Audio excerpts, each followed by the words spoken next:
aming Bangon Sambayanan to advocate for good governance, for reform, and genuine peace sa isang matino na panggobyerno. Pero kami po ay na-frustrate at ang aming mga mass-based area dahil napabayaan po ng gobyerno ni Marcos ang kapakanan ng mamamayan. And for almost 4 years, nagtitiis po kami, kaya kami sumama sa grupong Kampila. Natipunan ng mamamayan para sa bayan to advocate for reform and good governance. Kasama ko po ngayon, i-introduce ko lang briefly, bago po ang pagpapahayag. On my right, ay ang galing sa grupo ng mga retired uniformed military officers and police officers. Sila po'y naglingkod sa kapulisan, sa hanay ng security sector. Pinapangunahan po ni retired General Daus.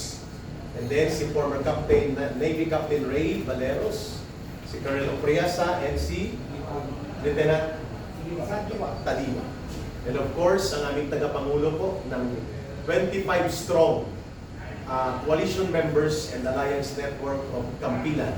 25 organisasyon po ito na aktibo, pinamumunuan ni dating political advisor to the President, Pangulong Duterte, Attorney Jing Paras. Nandiyan po siya. Si Attorney Maniluna is a crusader lawyer against graft and corruption, and he is part of the advocacy for reform and good governance na nakakahalubilo namin sa Kampilan. At the same time, save sa NCR. Ay, oo, para sa Metro Manila, save sa. Okay? And then si Brother Hens, siya po ay isa sa main organizer, mobilizer ng riding community in the country. Yung mga riders at lahat po na nabubuhay sa motorbike. Si Hens ay Duterte Riders Team, Duterte Riders Team, and Duterte Group of Rider Philippines. Malaki po ito ng community. At kami naman po ay network mainly ng urban poor communities sa Metro Manila and cities. Inday Cares, kasama po natin sa parallel ang non-government organization na Inday Cares. They care and they cannot less care. So therefore they are here.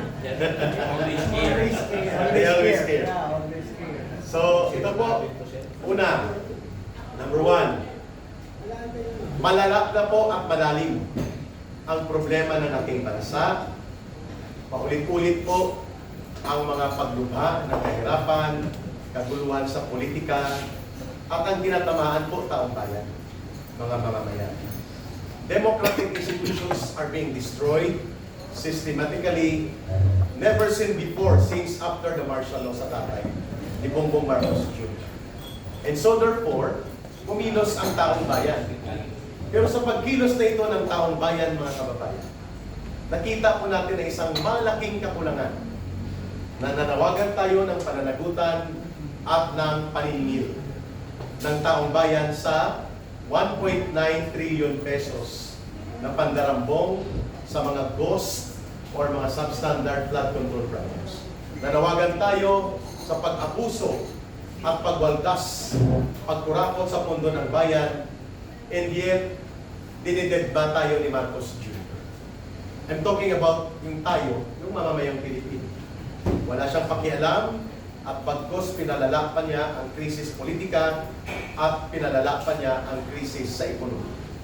People are in miserable conditions right now, mga kababayan. Kaya po, sa pag-uusap na ito, maraming salamat sa inyong pagdalo dito. We are bringing out the message. Ang taong bayan na naninindigan ay kailangan pagkaisahin. Kailangan may mamuno upang ito ay mabuo bilang isang malakas na puwersa sa pagsusulong ng mapayapang pagbabago. But, hindi magaganap ang pagbabago kung walang mamuno, kung walang direksyon, at kung kalat-kalat ang mga inisyatiba at mga pagkilos.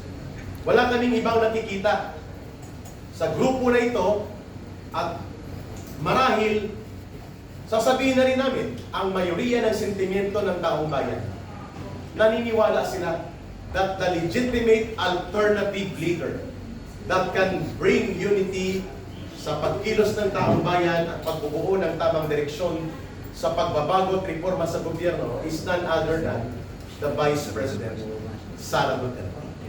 But the call for her to lead our people in our country is voluntary on her part. But on our part, it is already an obligation to call on her. To respond to the call is voluntary on her part. But to call on her to lead is an obligation for us. Kaya kami nandito. Kasi among us and all other organizations, iisa lang po ang mayroong mandato na ibinigay ng mahigit 32 million Filipinos na nagtiwala sa kanya that she can be the leader of this country. Walang iba kundi ang Vice President Sara Duterte. At pakinggan natin ang pagpapaliwanag na karagdagan bakit lumabas kami sa panawagan ng katarungan, pagbabago, at pagkilos sa totoong pagbibigay katarungan sa problema natin kay Marcos Jr. at sa kanyang gobyerno. Walang ibang solusyon kung hindi dapat may mamumuno na sa ating mamamayan at sa pagkilos ng buong sambayanan. I will have Attorney Jing Paras to start it off, and we will provide solidarity reaction after him. Congressman Jing Paras, please take it on. Magandang umaga po. Maraming salamat kay Eric Celis na matagal na naninindigan kasama natin sa pagkilos for so many months or even already in the last 2 years naninindigan at hinihikayat natin na magkaroon ng reforma pero palala ang ating gobyerno at nagkabistuhan na nilustay ang pera ng mga mamamayan, trilyon. So, pero sa aming pagkilos, iba-iba ang aksyon. Nandito, katabi ko si Kuyang Ray Valeros, representing the UBI, si Lamani, halos lahat dito, and so many others who are not here, they represent the sentiments of the Filipino people. Correct. Especially those who are angry, those who are restless, those who are so disappointed with the government. Pero all our expressions, all our lahat natin pagkikilos ay sporadic. Isa dito, isa doon, isa dito, isa doon. Wala pong unifying force. Minsan nagkaka-conflict in the ideas kasi wala pong nag-unite.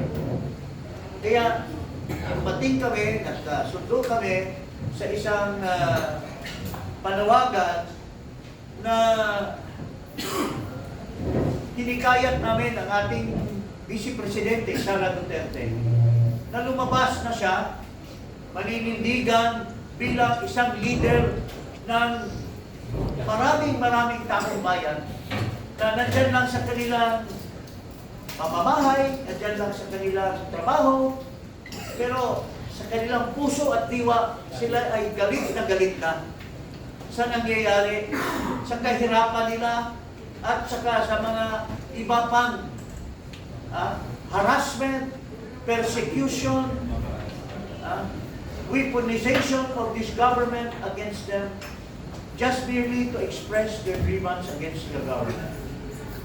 So, kailangan may isang tao na mag-unify, kailangan ng isang tao na titindig, haharap, at maghihikayat sa taong bayan na magkaisa, magbuklod-buklod. Hindi natin ma-achieve sa mga hanay na humihingi ng reforma sa gobyerno or humihingi ng pagbitiw sa gobyerno kung walang nag-unify or walang isang tao na naghihikayat sa bawat isang naniniwala na wala nang pag-asa ang ating bayan. We are already a failed state as of now kung walang tatayo na leader. We have been facing so many things in the past. We have the People Power 1, we have the People Power 2. Parating may leader na tumatayo at naghihikayat para ang sambayanan na naniniwala na wala nang silbi ang gobyerno ay magkaisa. Ngayon, kalat-kalat. Pero ang dami-dami ng kalat-kalat na mga parallel organizations, mga grupo, na isang diwa lang, isang puso lang, na galit na sila sa kalagayan nila. Lalo na itong nalaman itong sobra-sobra na pagnanakaw, pinamunuhan mismo ng gobyerno. Na dapat sana, itong gobyerno nito, gagamitin yung pera na yan para sa kabutihan, para sa magandang kinabukasan ng mga Pilipino. Lalo na po yung mga mahirap. Pero sino nakikinabang ngayon? Yung mga cronies, yung mga oligarchs. Habang yung mayaman, kontrolado nila lahat ng mga negosyo, pero ang sambayanan ay paurong ng paurong sa kahirapan. So, nangangailangan tayo ng isa. Ang isa lang ang tumatayo na tao na legitimate, inalal ng 32 million. Kaya, Madam Vice President, kami lahat dito ay humihikayat sa iyo. Lumabas na po kayo.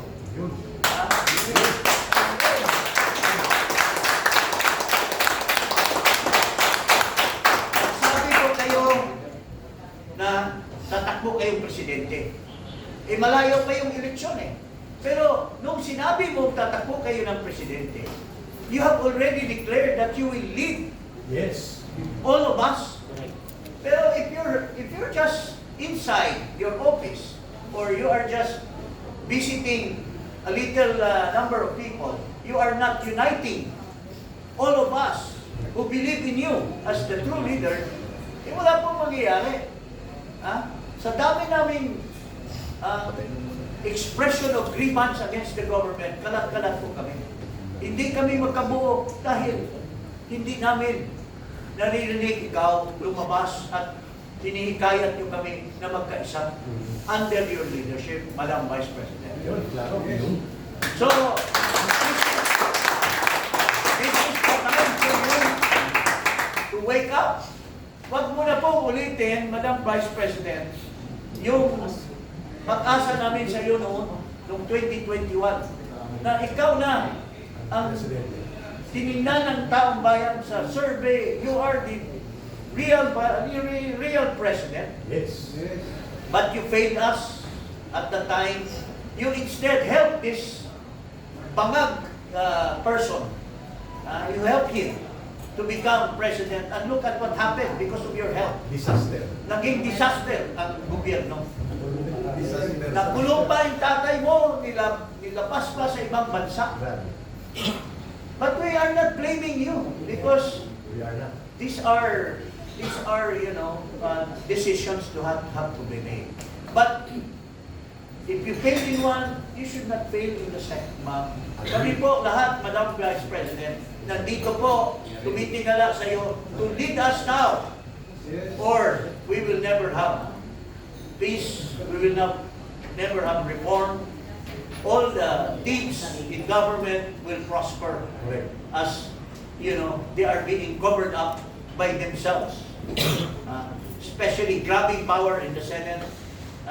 Ito mismong Marcos na ito, alam niya na labag sa konstitusyon, violation sa konstitusyon, pero kinantihan pa niya or sinuportahan pa niya itong balik na tinatawag nilang majority na hindi naman nakaalpas sa real majority which is 13. So, I'll give the chance to the others po na manawagan din po sa inyo, Madam Vice President.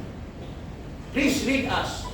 Please be our true leader, and you should come out in the open and ask everyone to join you to denounce this failure of government of this Marcos administration. Yun lang po, mga kababayan. Maraming salamat.